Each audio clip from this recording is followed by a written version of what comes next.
Hello.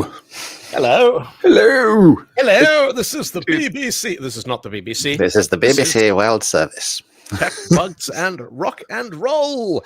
Coming to you live from London and Guildford. On the 1st of May. On the 1st of May. And it's warm and it's sunny and it feels like there's that day like we actually survived. Holy crap, yes. We get to do it all over again. Are you familiar with the song 1st of May by Jonathan Coulton? No. Should I be?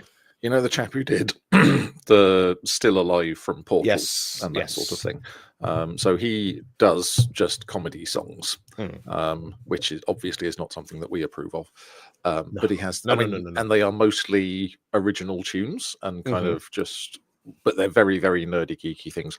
But yes, he has a song 1st of May where the chorus basically goes, "It's the 1st of May, 1st of May, outdoor booking starts today. So bring your favourite lady, or at least your favourite lay." So yeah. And it's brilliant. And for ages and ages and ages, there's an album called Joko Looks Back, which is kind of like a greatest hits up to that point. And I used to play it in the car with the kids all the time. And I would skip that song.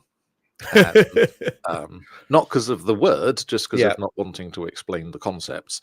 And also another song called Creepy Doll, which was basically a song version of every horror movie ever. You kind of move to the country and you go to the loft and there's a creepy doll there and it's got your name on it and all this sort of stuff. Which scared the hell out of my eldest child when they were not so very eldest. I can imagine. When they were sort of 5 or 6, they did not like that song at all. So yes. Yes, it's also reached the point in the year when suddenly you realize, I actually would quite like windows open because otherwise it gets very sweaty indeed. And you're like, oh, but I live on a main road. So I do have a window open. If you're very lucky, the street I live on is one of the main, like if you need to get a truck full of incredibly heavy scaffolding pipe and screaming noises from one side of South London to the other, you go past my house. Yes. So if you're very lucky, you will get some people shouting obscenities at one another, at least in one angry car horn, and the unmistakable sound of a truck full of scaffolding hitting a speed bump at way too many miles an hour. Yes. So we have that to look forward to. Oh, joy. Yes. So it's been a week. It's been a week. It's been quite a week, actually. It has. I gather you have news. I do. I have a job. No. Horrors. Like an actual proper sort of employed full-time. I haven't had a full-time job since shortly after eldest child was born. So we're probably looking at like 16, 17 years. I've been freelancing, contracting, consulting, doing all those things. Yeah. And occasionally people have said, would you like to come and be something at this startup? But the money hasn't worked. And yes, funnily enough, it's the last guy I worked for full time. So I'm going back to having the same boss, except in this particular instance, he is the CEO and I'm going to be the CTO. Actual proper, I'm an executive. I think if the last person I worked for said, do you want to work for me again, I would do it on condition of 5 years salary up front in cash. And if I ever have to see their face, read their email, read a WhatsApp message from them, or be in the same room again, I resign immediately and keep all the money. Yes. Yeah. But no, do you remember the story that I do sometimes in talks about my engagement with IBM, trying to fix a broken .NET API, single endpoint API. So for one of the kind of Quango things that we have in the UK to make up the fact that we privatized everything, and they had a service that was running.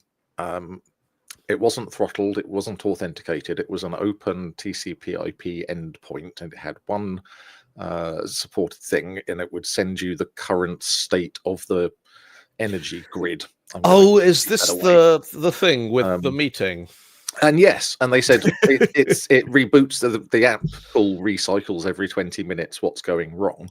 And so I took the code away and loaded it up into Visual Studio with ReSharper, and it went entirely red. And ReSharper tried to uninstall itself, and it was terrible.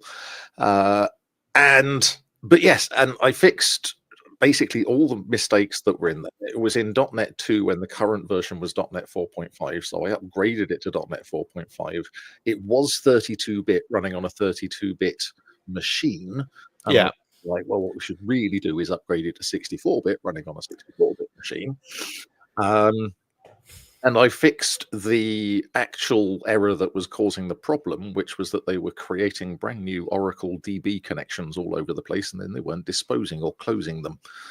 Yeah. And .NET doesn't like, ADO.NET doesn't like it when you do stuff like that. Yeah. So yes, I fixed it, and I wrote a report, like a 20-page report on everything that had been wrong with it and why it was wrong and how I fixed it. And then I sent them that. Yep. But I didn't send them the code. And then 6 months later, we got a meeting request, and I ended up in a meeting with about a dozen we're talking thousands a day of IBM consultants, and you sort of look around a table and you go, and you've got the head of your old data center and the head of your new data center. And I'm going to guess that this meeting is costing at least £100,000 just to sit around a table and talk. And so I kind of went, they said, can you explain these results to us? And I'm kind of like, yes, well, the main problem was you weren't doing this. And that's an easy fix. But really, these are the other things you should do. And they were, well, this is a critical system. I'm kind of like, it's a critical system that crashes every 20 minutes because it was written by idiots. And I said, and really you should sort of upgrade it to 64-bit. And ideally for a service like this, if you want it to be consistently available, you should be running 3 instances of it. And they said, oh, well, spinning up 3 new servers and buying 64-bit servers, I'm not sure we've got the budget for that. And I said, it would cost less than this meeting is costing. Yeah. And this boss said, oh, do you want to step outside and get some air? By which he meant smoke a cigarette. And I went outside, and I thought he was going to come out and sack me because I'd just shouted at a room full of IBM consultants. And then he came out and burst out laughing and said, don't worry about it. I told them to go off. Some things aren't even worth it. And so, yes, that is the guy who I am now working for again. Nice. So, yeah. And, good. I'm assuming he remembers that.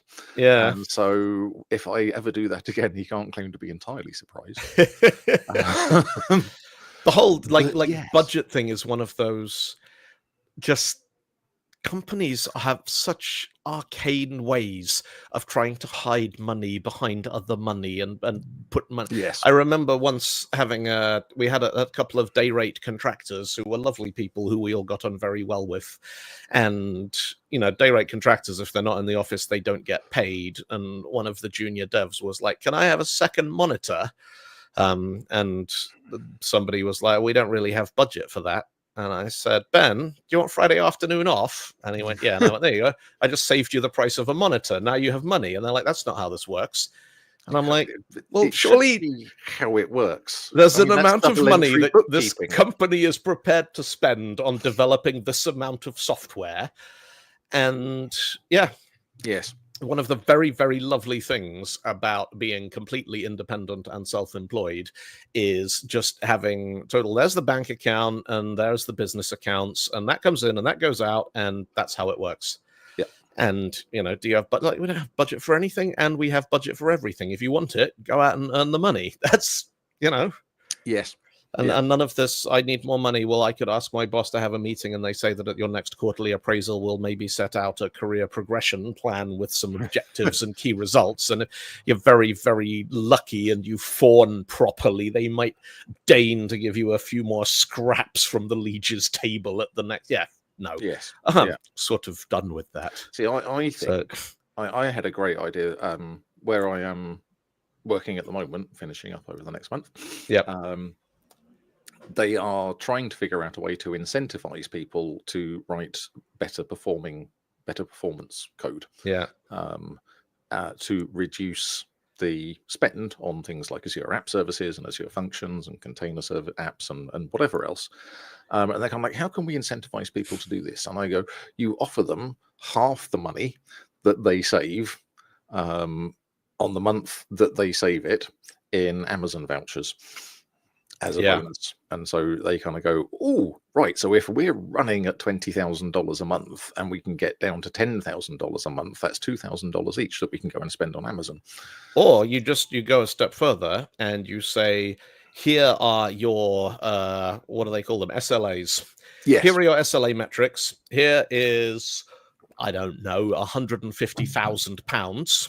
Yes. You have to pay all your cloud bills out of that, and you can take the rest home. That's it. It's like when you send the kids to the shop to buy cigarettes for you with a note saying, please give this child cigarettes. And then you tell them they can buy sweets with the money, and then they don't come back because they've got 5p and it's 1979 and you can get like 10 sweets for a halfpenny. I am assuming that you were the child in this, and you have never actually sent your children to the shop with a note to buy cigarettes in 1979. No. But for various reasons. 6-year-old me used to get sent to the shop, and if someone was out of cigarettes, then I had to get cigarettes. How long did it take you to work out that if you sold the cigarettes, you could keep all the money? I never worked that out. To be fair, I would have had trouble selling the cigarettes because I was 6. You're just optimizing for the wrong metric. I did read a lovely story in the local paper once about a shoplifter who wasn't like, he was a sort of shoplifter to order. He'd go to all the little old ladies in the town who were getting on a bit and didn't really want to walk down to Tesco by themselves. And he'd get their shopping list and their money and then come back and go, oh, we've got lots of special offers for you this week, Doris. Yeah, and give them a little bit of change. What it actually does is steal their shopping list to order and keep the money. I mean, as long as they got their shopping. Yeah. There's, if he'd taken that opportunity to go, oh, there's so many special offers, and give them kind of like half the money back. And go, oh yeah, it was all 50% off today and stuff, and then he would have been like a Robin Hood character, just charging an administration fee, which I'm guessing Robin Hood would have had to do anyway, because you got to take some off the top because you've got merry men to feed, and a forest hideout to maintain, and arrows cost money. I'm assuming. I always got the impression that the sort of the focus of Robin Hood's robbing the rich to feed the poor was that Robin considered himself poor, and therefore anything he stole he could spend on himself, and by extension his band of merry men. Yes. Yeah, that is, and it's all. Although I always wondered, like, did Maid Marian have to get her own because she was nobility and therefore not the poor, and therefore like, sorry Marian, we're having a barbecue in Sherwood Forest, but you're not the poor really, so we can't feed you. You're just slumming it. Everything we stole from the sheriff. You're going to have to bring your own sausages. So you will never understand how it feels. You never live like merry men do. I wrote a version of that song. Where would we do that? I've had this idea that is sort of rattling around my head. Like, if I ever get to a point where I don't worry about income for a year or two and I can just play music for fun, I want to do a project which is all cover songs, but every cover song is by the band who originally did the next song on the album. Oh, yes. So you get like 10 great songs, and then you shuffle the artists and the titles so that they were out of sync by one. And the one that I got as far as doing was What If Common People Had Been by ZZ Top. Which is actually, it's on SoundCloud, I think. Right. And it was kind of fun. But yeah, it's, you want to live like Texas people. Right. And anyway, we were going to talk about things this week. We actually put subjects on the list, and I don't think any of them was Robin Hood and his merry men. No. So folding guitars, though. Yes. Which was actually on there last week, but we didn't get time. And so let's do that, because, yes, there's a company that does guitars and basses, headless, and you can undo a bolt in the sort of bit where the neck meets the body, and then you can bend the neck around and reduce the thing to a size where it will fit in a normal suitcase. Yeah. And that's just brilliant. Yeah. And why don't they all do that? And I mean, I know why I don't have one, because I went to their website and I looked at the price and it's £1,600. But oh my God, that's cool. So what I've wanted to do I have as you can tell, a long list of things I want to do. Yes. All little things. I'm like, maybe I'll do that. And one of them was to build not folding guitars, but folding necks.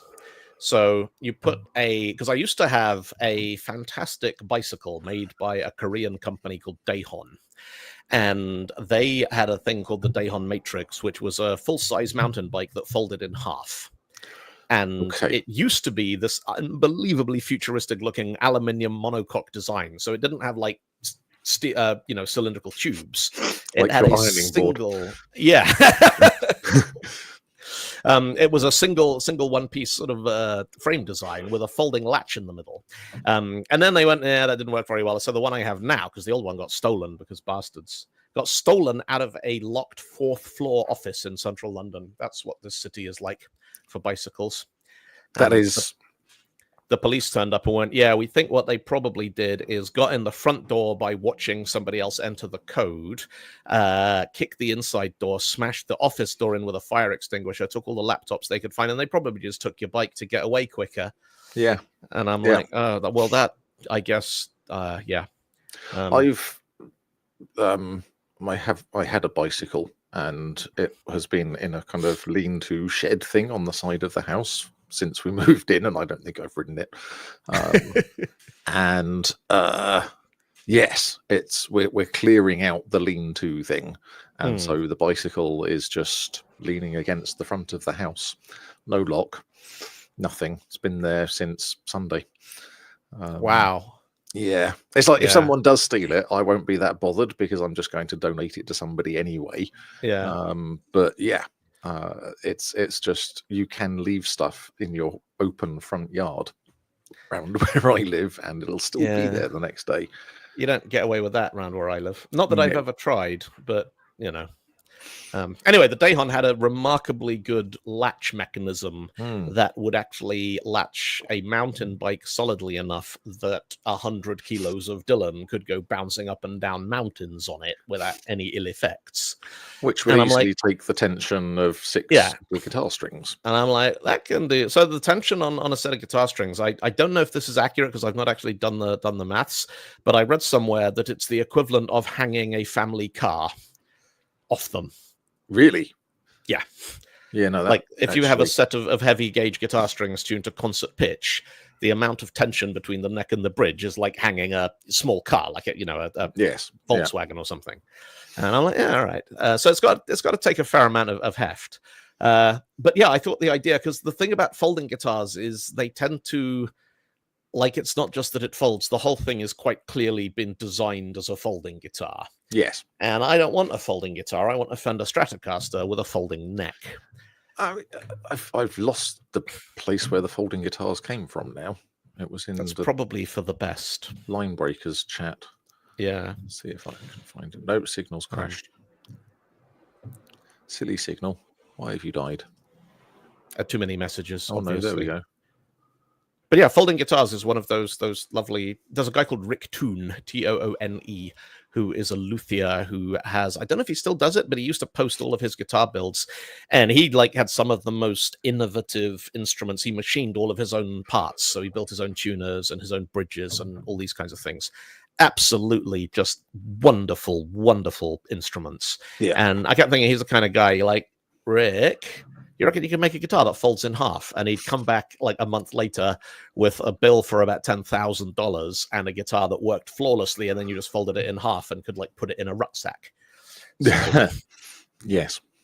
But Yeah, no, I have all these little ideas about folding guitar necks, and one of the things I occasionally look for is I want two-dimensional kinematic design software that allows you to create a design of parts with hinges and pins and axles and those kinds of things, and then do movement and stress calculations on it. And I'm sure, like, people who do this for real have like AutoCAD or whatever, but the learning curve is just beyond me for one little thing that I want to be able to do. Yes. So anyway, that's another thing on my long list of things that are things. So yeah. Yes. That, and so you have achieved things, though. You've achieved things for London.net. I have. So London.net has been it's been going over 20 years. Ian Cooper started it in 2002, and it has run pretty regularly since then. There's been the occasional sort of interlude when everybody was busy, and then there was the COVID thing. And yeah, don't do that. I can't talk when I hear myself 2 seconds after that. You know, that's a diagnostic test they use in insurance to see if people have really gone deaf. Well, yes. If you play your own voice back to you a second later and you can still talk, then it means that you're actually profoundly deaf and they have to give you all your money. So anyway, yes, so London.net and people at meetups have been going. So first of all, it's like, can you live stream the meetups? And we're like, no, because live streamed meetups are horrible, but we could probably record them and put video on YouTube. So we started doing that. So we got a YouTube channel. And then I started moving all kinds of things from Twitter to Blue Sky because reasons. And Blue Sky, you know, has this lovely thing where if you buy a domain name, you can use that as your Blue Sky handle. Yes. And so after 22 years, we bought ldnug.org for london.net usergroup.org, which used to belong to the Lubbock.net user group about 15 years ago. But clearly the Lubbock is not the hotbed of .net user group activity that it once was. No, it's just that one shop. So we bought the domain to set up the Blue Sky, and then I was like, well, we got a domain, should we put a website on it? So I put up a little like 1990s style GeoCities digging thing. And then last week, a bunch of people at the meetup were like, we should have like a Slack or a Discord so we can chat about stuff and all those things. And so I set up a Discord. And so if you go to ldnug.org now, there's a link to join the Discord, and there's a link to the Blue Sky, and there's a link to the YouTube, and there's a link to meetup.com.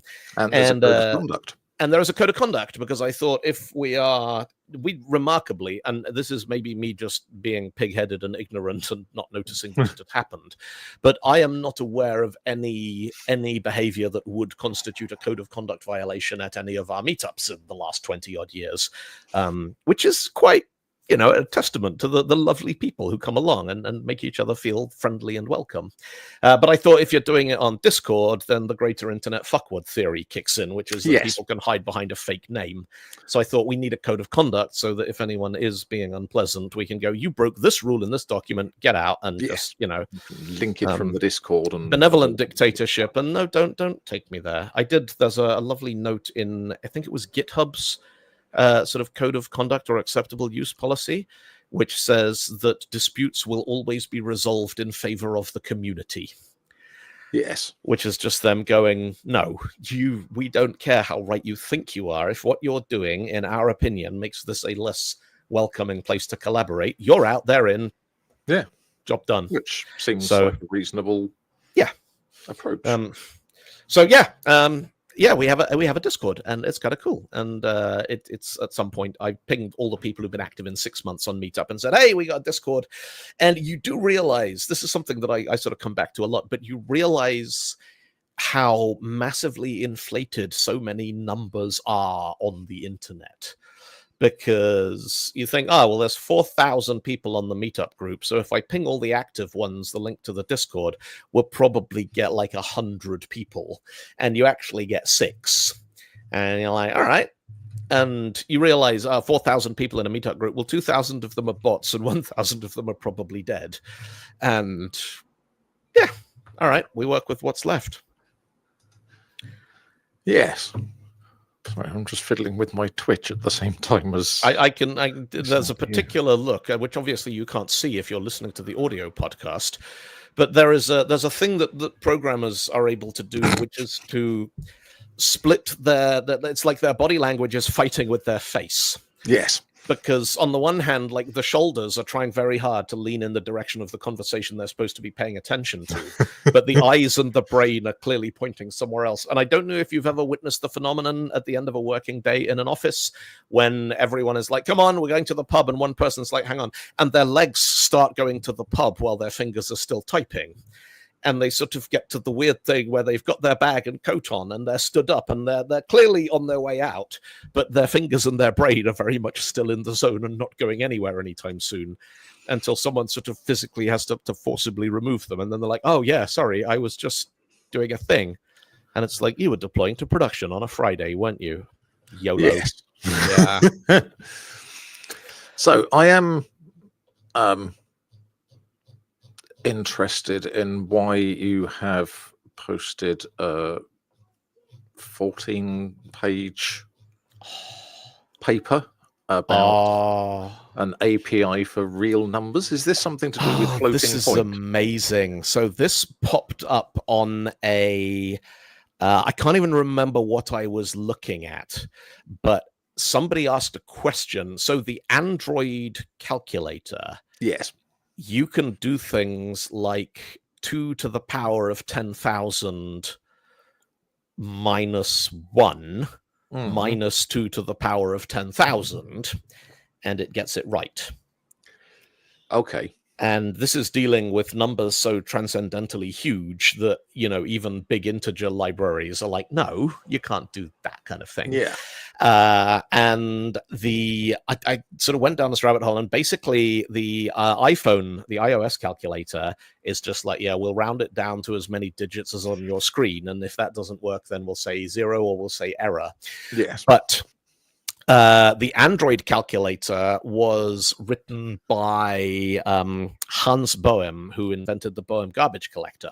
Yes. And they basically said, we need you to write a calculator, like one of the world's greatest C++, programmers, and gets hired by Google thinking that he's going to be working on concurrency. And they're like, no, we need you to write a calculator app.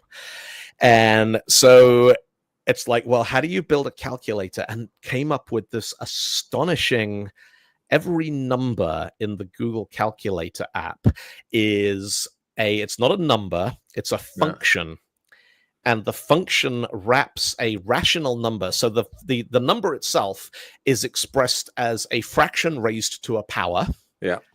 And you can't just get the number. The only way to get the number is to give it another number, which is the degree of precision that you need its value to. Right. And it will then give you its own internal value reduced and calculated to the appropriate approximation. Okay. So behind the scenes, the numbers never actually turn into decimals. Yeah. Behind the scenes, the numbers are stored as arithmetic expressions containing ratio and exponents of integral values. And this allows them to do things like just multiply stupidly huge numbers by one another, because they can do the algebra. They can do symbolic manipulation of algebraic expressions behind the scenes to work out that the massive numbers just cancel each other out, and you're left with something that actually makes sense on an Android screen. And I just loved it. And it's absolutely one of those, like, you think, calculator, how hard can it be? And you're like, yeah, actually 14 pages of abstract for the proceedings of the 41st Association of Computer Manufacturers Special. So I'll drop the link in the chat for there's a reblogged Twitter thread by a site called Chad Nauseum, which I don't know if it's the guy's name or just a funny name for the site. I assume his name's Chad. But so Chad Nauseum wrote this Twitter thread that broke all the details down, and it's got a little bit mangled in the reblogging process, but that's then got a link to the paper that I went through and read. And it reminded me, Simon Singh wrote a wonderful book about the mathematics of The Simpsons, because The Simpsons has I don't know if it still does, but it had a ridiculous number of maths PhDs on its writing staff. Yes.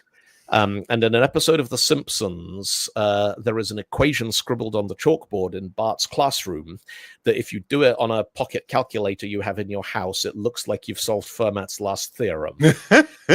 Because they found a set of numbers that on a 9-digit pocket calculator, it looks like something cubed plus something cubed equals something cubed. And people figured it out and tried it out. And, there's no reference to it in the show at all. It's just it's window dressing. But I love that. I love little details like that. That is. And yes, so no, iPhone calculator, do big numbers, it just goes error, or it goes 0, it goes no. Do it on Android, and one of the smartest programmers who ever lived is like, we are going to make this thing work, and you are going to like it. Yes. And so Surly is posting interesting numbers in the chat. The one that my schoolmates always enjoyed was the one that you turn it upside down, it reads Shell Oil, because that used all 8 digits. I knew somebody who would give her phone number to men in pubs as 9155077, which was close. If you put the little line across the 7 to distinguish it from a 1, then they look a bit like Fs, and the 9 looks a bit like a P. Took me a minute. Yes. But numbers are great. Numbers are fun.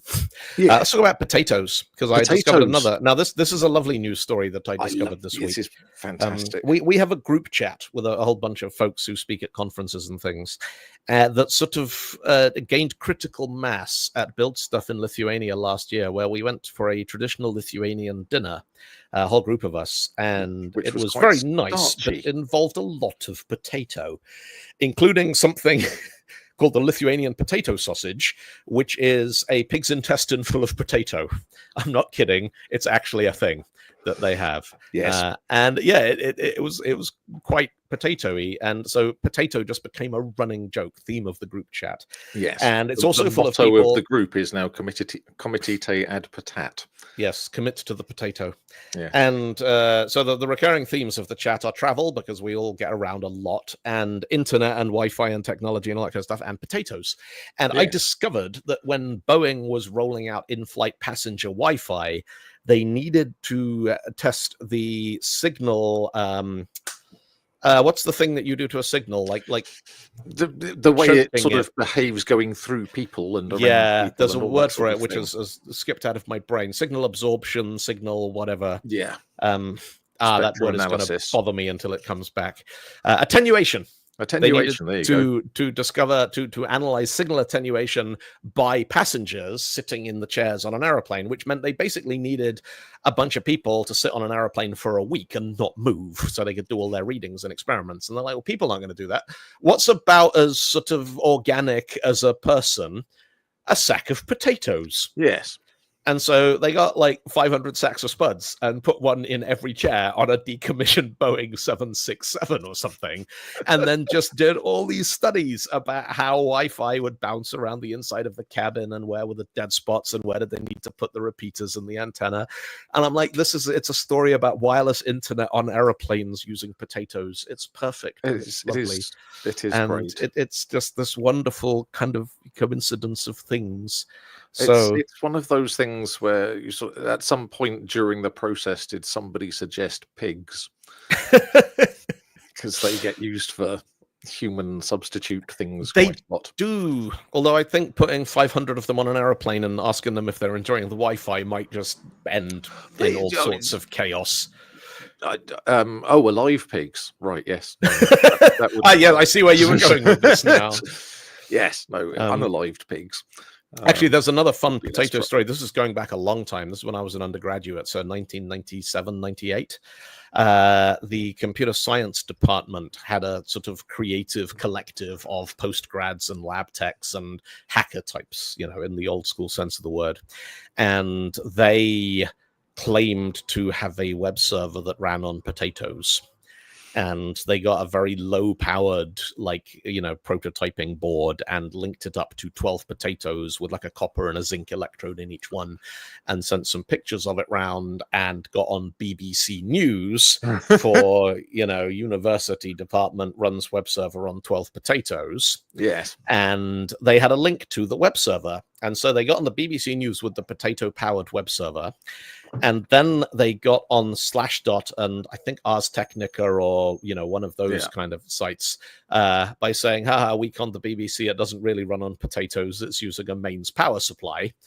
And sent them another photo. And it turns out that didn't exist either. It was some photos of a dead prototyping board, and the actual website that all the people were going to was a Perl script running on a Linux machine. Because of course it was. Yeah, it was. That was how we did things. But no, I went and I read the BBC article about Boeing using the potatoes, and my favourite bit is obviously they had to reach out to both the UK Potato Council, which is a thing, and the European Potato Trade Association, which actually has a catchy name. It's called Europatat. Europa. Oh. The UK Potato Council's spokeswoman said in paper, said many people underestimated the humble potato's alternative uses. Quote, the examples in paper and ink manufacturing, potato starch is used in clothing to strengthen the fibers so they don't break during weaving, and for sweetening because glucose can be extracted. For beauty and sores, potatoes have calming, decongestant and astringent properties, and raw potatoes can calm tired eyes. And also potatoes as alcohol, and potatoes can produce electricity. So she obviously saw the first one of those reports and not any of the follow-up stuff. And you can make electricity. You can light a lamp using a couple of potatoes if you have the right electrodes. And Frédéric Orsonneau of Europatat said the organization was looking forward to other experiments in which spuds can help to make our lives more convenient. And I wish I could have been there to witness a French person attempt to pronounce spuds, because that's an incredibly English word. It is, isn't it? Also, apparently, the most common nickname for teenage boys in the United Kingdom. Spud. Yeah. Yeah. No, yeah. I knew at least one Spud at school, and rumors of a second, but. So, the other fun thing that has sort of drifted across various conversational radars this week is the observation that developers who've worked on high throughput queuing distributed systems, the more of that you do, the more you find real life maddening because the queuing doesn't work properly. And none of the things in everyday life which should be optimizing for throughput of humans are actually optimizing for anything right. Yes. And there's a great example of this, I think, every time is the way they board aircraft. If you have, what they should do is, forget priority boarding rows A, B. It's like, right, if you got a window seat, come forward. Get in, get your shit in the overhead locker, get over by the window, sit down, shut up, stay there. Next, if you've got a middle seat, come forward. Then if you've got an aisle seat, you get on last. Because that way, nobody has to get past anybody else in order to do it. Yeah. And I even got to the point of being like, right, here is the boarding gate, and painted on the floor by the boarding gate are the seat numbers. And it's like, right, everyone stand on your spot. That's how you get on the rides in some Disney attractions. Yeah. It's like, we're going to do the whole, you don't know where you're supposed to be, you think you're in the wrong place, you haven't read your own ticket. We're going to do all that here in the terminal where it's not in a hurry. Yeah. And then you're like, right. Boom, done. Okay, you lot on, you lot on, you lot on. Go. It wouldn't work because humans are terrible. But they are. In a world where humans were nice and followed the instructions. Spherical humans in a vacuum. I have once been that person on the plane who was in the wrong seat and adamant that I wasn't, and it's only happened to me once. And the reason it happened is that on a couple of their routes, Norwegian Air, who I fly a lot, the right hand, like the starboard half of the aircraft, doesn't have a row 1. Oh, yes. Yeah, it starts at 2. I've seen those. And so you just count from the front, and then you sit down, and then someone says, you're in my seat, and you're like, I'm not. And they're like, yeah, you are. And then somebody goes, there's no row 1 on this side. And you're like, there's what? Yeah. And you're like, oh, how dare they? So, yeah. No, it's one time, never again. I mean, and again, how difficult would it be to put the row number kind of visible on the floor? Oh no, it's not that it's not visible. It's that I wasn't looking at it. It's not visible if you're over 6 foot tall. and Yeah. the row numbers are underneath then you're kind of like going down the thing, trying to crane down. Yes, but no. There's a road when you come into London off the A3, and just sort of in between Wimbledon and Putney, there's this bit where it goes very rapidly from 3 lanes to 1 lane. 3 lanes doing 40 miles an hour to 1 lane doing 30 miles an hour, briefly before it goes to 20. And if people did the merge like a zip, like it says on the signs, and just went, right, that chap was in front of me, so now you go, and then I'll go behind you, and then he can go behind me. And if they did that, it would probably work okay. But no, Londoners are pathologically incapable of letting people in front of them in traffic. And so then you end up with like the whole thing just stopping for 4 hours because 2 people came together and had a fender bender, and everybody has to stop. And we were thinking about this the other day. I can't remember where I was. I was having beer on a roof terrace overlooking Brockley Road in southeast London, and just kind of you sit next to a road in London for an hour and just watch the carnage unfold. And it is, London is one of those cities where the default is don't drive. Like, you can live your entire life here without a driving license quite happily, other than a handful of very particular scenarios when normally you can get a taxi and that's fine. And, you can get just about anything delivered. You can get anywhere on buses and trains and metros and tubes and things. And so the vast majority of the necessary road traffic is delivery trucks and pizza bikes and those kinds of things. And so the people who are using the car to get from one place to another are already doing it a little bit wrong. Like the fact that they look at the alternatives and go, no, I'm going to do that. And I think if that's your sample size, like that's your sample set, it's not just all the people, it's all the people having taken out the ones who take a bus, or the ones who take the tube, or the ones who get stuff delivered, or the ones who walk, or the ones who cycle. And that's what you're left with. And then you're like, well, and most of them are fine, but it's a lot smaller, most of them, than it is in places where all the normal people just drive everywhere because that's how everything works. Yes, and you really get stuck in sort of huge, great queues of traffic trying to go from 3 lanes to 1. I mean, you do. Yeah. But it's because Surrey County Council have closed a road or something, which they do with gay abandon. I did see, so Hammersmith Bridge in West London is, it's been closed for about 6 years now. Yeah. Because it started cracking. Yes. And it has just been reopened to cyclists. It's been, I think, open to pedestrians the whole time. And they've reopened it to cyclists, but they basically can't figure out how to make it safe for motor traffic again. Right. They're like, it's a really old bridge, and we're not going to knock it down and build a new bridge, but we can't make it good enough. So, and I saw a proposal to basically run 2 more bridges either side of it to take road traffic around it. And one of the nice ideas is they were going to wrap the outside of the bridges in mirrors so that they nominally blend into the surroundings and they don't stand out. Yeah, no, don't. So fun bridge fact. I think it's Albert Bridge. It's one of the 2. It's either Albert Bridge or Battersea Bridge.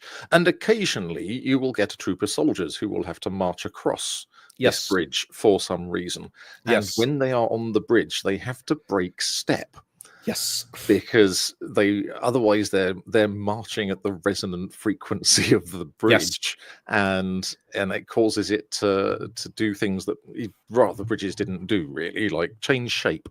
Yes, and so they get a shouted command saying break as they. I would love to watch that happen, because it means every soldier then has to pick a random stride length, which is not the same as any other soldier. Yeah.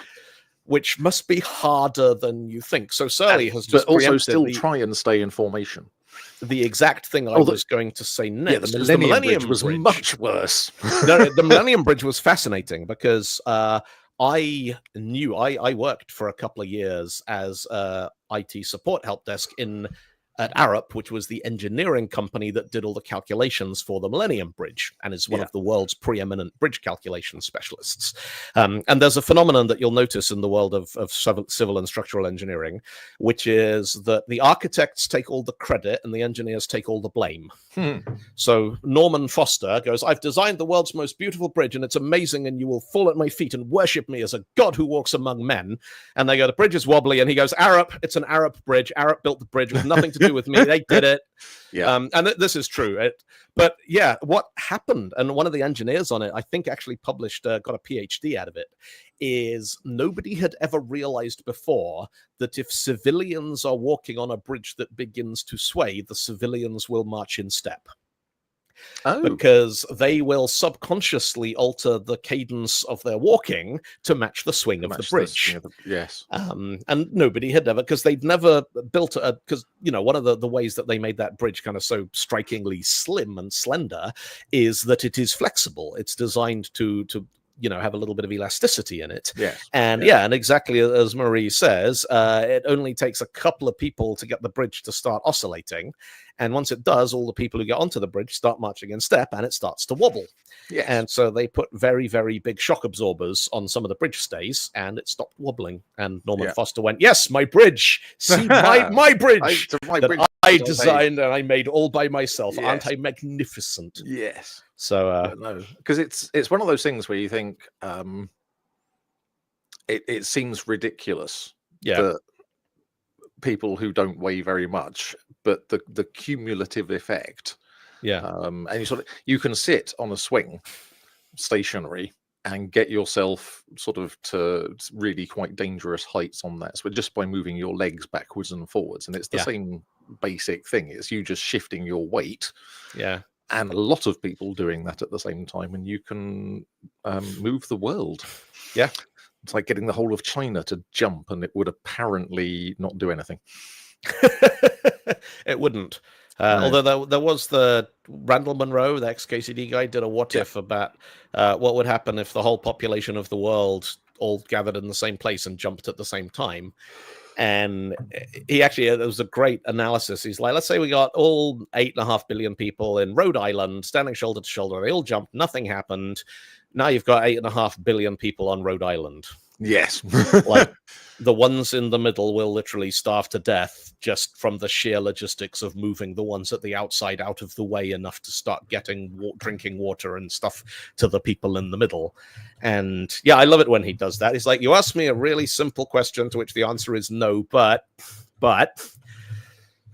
let me tell you about all the other things that would happen if somebody tried to answer your question.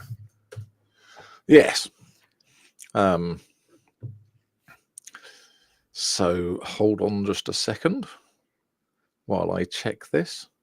While Randall checks the thing, Zoom has AI first docs now. Did we get to talking about that? No, we didn't. We didn't. So I lament, I weep for the status or the state of society when every program in existence is so unprepared to just stay in its lane and make something people want. You know, I'm paying Zoom customer. I pay for Zoom. It works very well. Click this link. We're in a video chat. Woohoo! Well done. I use it for meetings. I use it for training courses. I use it for all kinds of things. And the whole like, oh no, Zoom now it's got persistent meetings. Oh no, Zoom is now like Slack. Oh no, Zoom is now this. Oh, Zoom does that. Oh, Zoom also has, and now it's like Zoom has docs, AI first documents. And I'm like, why would I ever use the video chat system to write things? Why would I do that? And you know, there was an old Zawinski's law, Jamie Zawinski, whoever the guy who worked at Mosaic and Netscape was, that any program that every software program that developers spend any amount of time in will eventually develop the ability to read email. Because people are like, I'm working on my Emacs, but I need to check my mail, so we'll put email in Emacs. And all the programs that can't read mail will be replaced by the ones that can. And it's like that, but orders of magnitude worse. Because I massively appreciate software tools that are like, we are going to do one thing well, and you're going to pay us for it. And that's what we're going to do, and that's what you're going to do. And we'll keep doing the one thing well, and you'll keep paying us for it. And, AI has just torpedoed everything because they're shoehorning it into so many things that don't need anything. Like they're just yeah.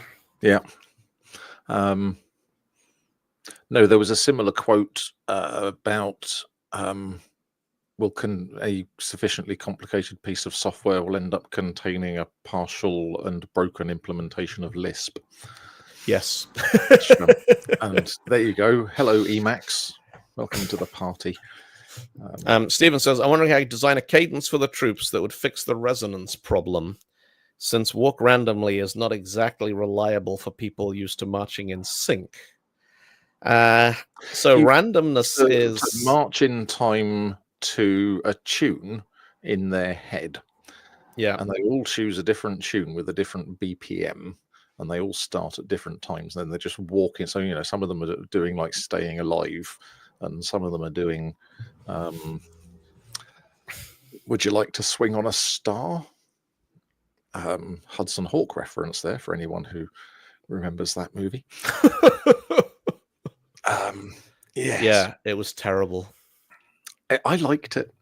Yeah, I quite liked it. Also, it was one of the first movies that used CGI in a way that did not look like, you know, you weren't kind of going, oh, that's good CGI. Because this was when Bruce Willis had just started going bald. Yeah. And there's quite a long shot of him climbing up a ladder from above. So the camera is, and the moonlight is glinting off his pate under the thinning hair. And he made a fuss about it, and so they paid somebody from Industrial Light and Magic to draw hair on Bruce Willis's head all the way up this ladder. There are some, like ILM, one of those houses who at the same time as doing the massive flagship things where everyone goes, wow, what amazing visual effects. I remember reading somewhere that they simultaneously had one unit doing the brachiosaurs for Jurassic Park, while they had another unit working on the little girl's red dress for Schindler's List. Yeah, which is not a film anybody is ever going to say, wow, the computer graphics in that were amazing. No. But they're like, you tell us what you want on the screen, and yeah, we'll do make it happen. There is actually a wonderful ILM. I used to want to do that for a living, like for about 3 or 4 years, probably when I was at university. I was like, I want to do movie special effects. That's what I want to do. That's the most fun thing you can possibly do for money. And then I found out that websites are actually much easier to get into and much easier to sell. But there was a ride at Universal Studios Disneyland. One of the big theme parks had a ride called Star Tours, which Disney opened in about 1981. Yeah, it's a kind of fixed moving ride with a screen at the front and 3D glasses. It's brilliant. We do it like 3 times a day when we're in that park. It is. So when that came out, that was the most difficult thing that Industrial Light and Magic had ever done. I bet. Because the way that effects shots tend to work, like you break down how they, and this is back in the days before computer rendering, this is the days of practical effects.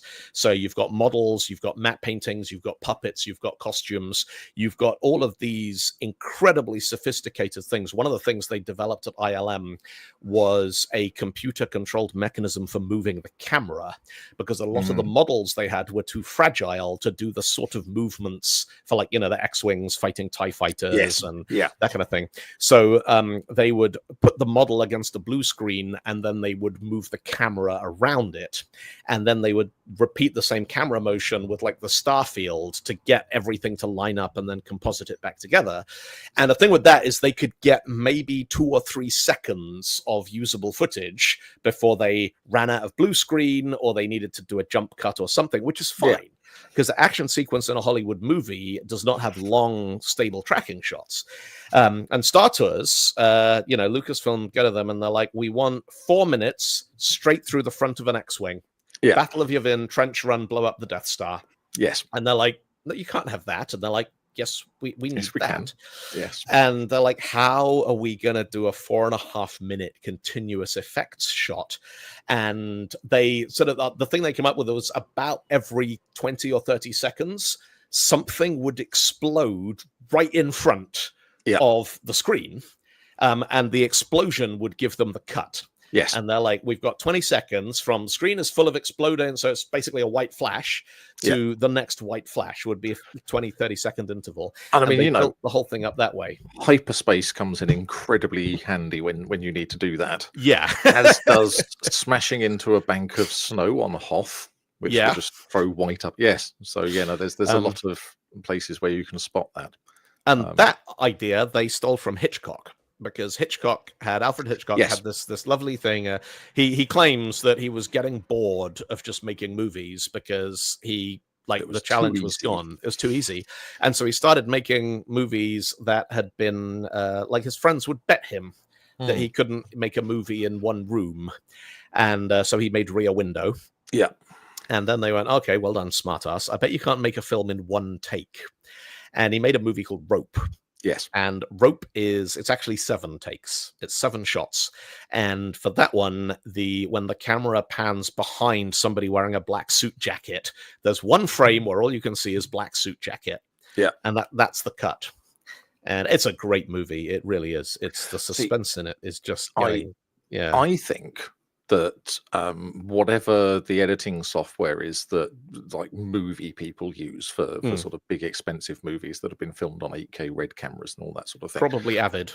Avid. I think there's an Avid plugin where you can kind of give it 2 frames that are as similar as you could make them look actually shooting and go, just stitch those 2 together so it looks like one continuous shot, and it just does it for you automatically because it's so common. I was watching Smile 2 a couple of days ago, and there's a scene in that looks, she basically walks through the front door of her apartment, drops her bag, takes her jacket off, hangs it up, goes into the kitchen, takes one of those big kind of glass bottles of water out of a fridge and drinks 2/3 of it, and then carries on down a hallway and into her bedroom. And you're like, you did not do multiple takes of that shot. Yeah. And drink, because you would have shut down your kidneys.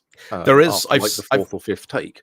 I've seen a handful of YouTube videos where somebody they chug an entire pint of beer before they do the basketball shot or something. Yes. Just to prove that it wasn't the 50th take or some such thing. Yeah. And I'm like, I know people who would chug 50 beers to get a YouTube video. What are you trying to prove here? Yeah. But definitely. I think the best long tracking shot I've ever seen is there's a Brian De Palma movie called Snake Eyes, which opens with Nicolas Cage arriving at a Las Vegas casino, which is hosting a boxing match. And the opening shot is a 25-minute steady cam of them just following him through the crowd and through the back and up into the office. And it's just, and you don't realize at first what's going on. It's like sort of about 2 minutes in, you're like, I'm starting to feel slightly uncomfortable. And you realize it's because you haven't blinked. Yes. And it's just absolutely fantastic. Marie has dropped in the chat that it's like the OK Go 0G video, which they did on the Vomit Comet. Yeah, OK Go are fantastic. They are such a. I mean, their videos are better than the music. Their videos are better than the music. That's what they're there for, Yes. But every video of theirs I've seen has just been delightful. So, talking of CGI, I saw a brilliant thing, just a clip on YouTube of Will Poulter. Yep. Are you familiar with Will Poulter? I don't know. He played the programmer, the blonde-haired programmer in Bandersnatch. The guy who takes acid and then jumps off a balcony. Yes, he was. He was also Adam in Guardians of the Galaxy 3. No, he was. I know him from the Chronicles of Narnia movies. Prince Caspian. Yes, he was Eustace. Eustace, yes. Scrub. Yes. Which actually was brilliant casting. That was exactly how he looked in my head when I read the books when I was a kid. Anyway, he was on a chat show, and he had a story that a woman came up to him in the street and was just like, when he was very, very new to acting and sort of done many things. And she was just like, I love you. You're brilliant. That's Toy Story is my favorite movie, because she thought he was Sid. And just for the people who are here watching or are watching on the thing later, I'm just going to share. I'm looking for a quote right now, because the opening line of And yeah, there we go. That's Will Poulter, and there on the right, and Sid from Toy Story on the left. But yes, and in fact, this woman was kind of like, "You're Sid from Toy Story. You're brilliant. I love you." And rather than try and explain to her the concept of animation, he just signed something for her and went on his way. And beautiful. Yes, but I love the fact that she would then go to people who knew her and go, "Look, I got Sid from Toy Story's autograph. I met him," and they would have had to explain it to her.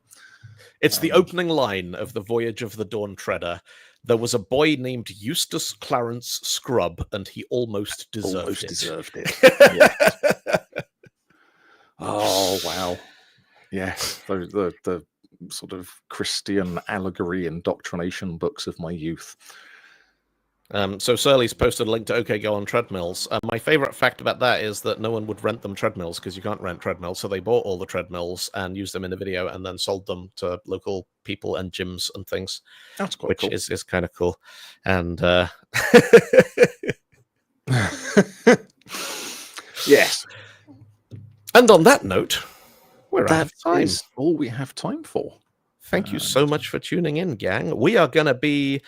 so next week we are both at Devoxx. Yes, so there will be no episode next week. There probably won't be an episode next week unless we throw something together slightly haphazardly. In the meantime, and just set it to stream on a schedule. Yes. Which we might do. We could probably... Actually, no, we can't. I've just thought through what's happening. Wait, no, you're doing a thing this weekend, never say never. Never say never, but... Never say never, but also... Let not be hoisted on the petard of your own optimism. Special geek out episode about paint rollers.